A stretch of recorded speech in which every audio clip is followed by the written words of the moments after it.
नन्निया जिंदाबाद नरे नन्निया है जिंदाबाद नन ला ला ला ला ला ला ला धर धर के वर्ष चल चल भैया बोली ला। अरे छोड़ छोड़ ओहो चलते न बने आदिशक्ति फिल्म्स नकरी बरिया रे जी तू रब पिचकारी जी के जाल फेकम रउआ के तन न फंसे ये बरारी जी ए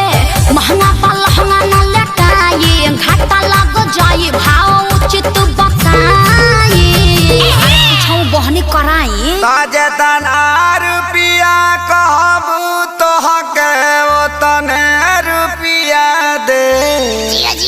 सुन साली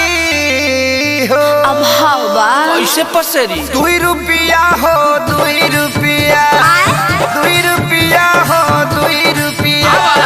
चोली रंगाई दे 2 रुपया हो चोली रंगाई दे 2 रुपया हो साया रंगाई पौने 2 रुपया चोली रंगाई दे 2 रुपया रे साया रंगाई पौने 2 रुपया आए विवेक जी तनी बेंजू पेरी तो चोख पे चुकारी से खोदी जन पतना जन जाइया जे जागे कि जाना वहाँ जाइया जे जागे तो हट दोसरा के धनवा जन वहाँ जाइया जे जागे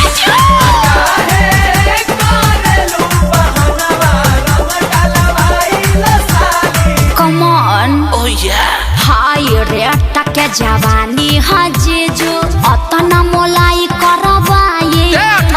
हजारा 2000 तक कुछाओ नइखे लाखों में हम बतियाए ना अरे नहीं करो ना रंग सरे ई तो होली के भेकसी नहीं उड़ी बाबा रंग सरे ई तो खपेरा मसी नहीं दोसर दुआर जाके देखी ओनिया रंग फेंकी छिट्टा माल ना भेटाई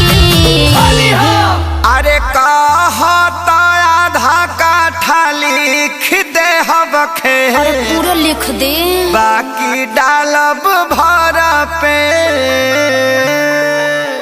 आरी खेत बेचवा बनबो का ब्यास तो तहार का जाता 2 रुपया हो 2 रुपया फिर उहे बात 2 रुपया हो 2 रुपया चोली रंगाई दे हो 2 रुपया हो No. चोली रंगाई दे हो 2 रुपया साया रंगाई पौने 2 रुपया चोली रंगाई दे हो 2 रुपया रे साया रंगाई पौने 2 रुपया अरे जीजा जी हरा सोहरा है बारी सबके खजानावा करब हजी जहाँ तू ने हम अरे कौन पार्टी फेमस करे एकरा बहिन का बढ़िया देव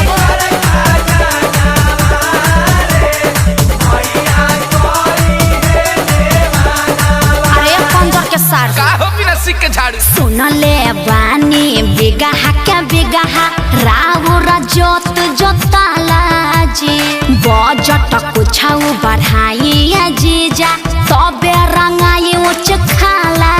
जी खाली पैसा पैसा तू कइले बारू सुन साली हमारा अभिले ना कुछ रंगवइले बारू साली हमारा कोई किस्म से नाच खइले घेरा पैबा लोग अखिलेश खेसारी न पोल्हाई आकाश श्याम के बोलाई रंगाई आई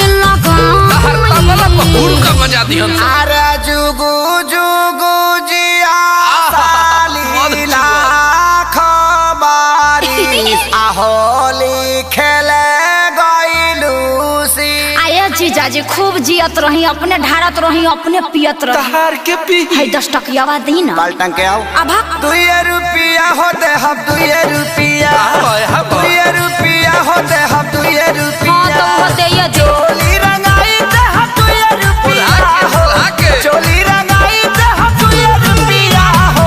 साया रंगाई पौने 2 रुपया कौन फेंकता रे अपना बहिनिया को फेंकस तो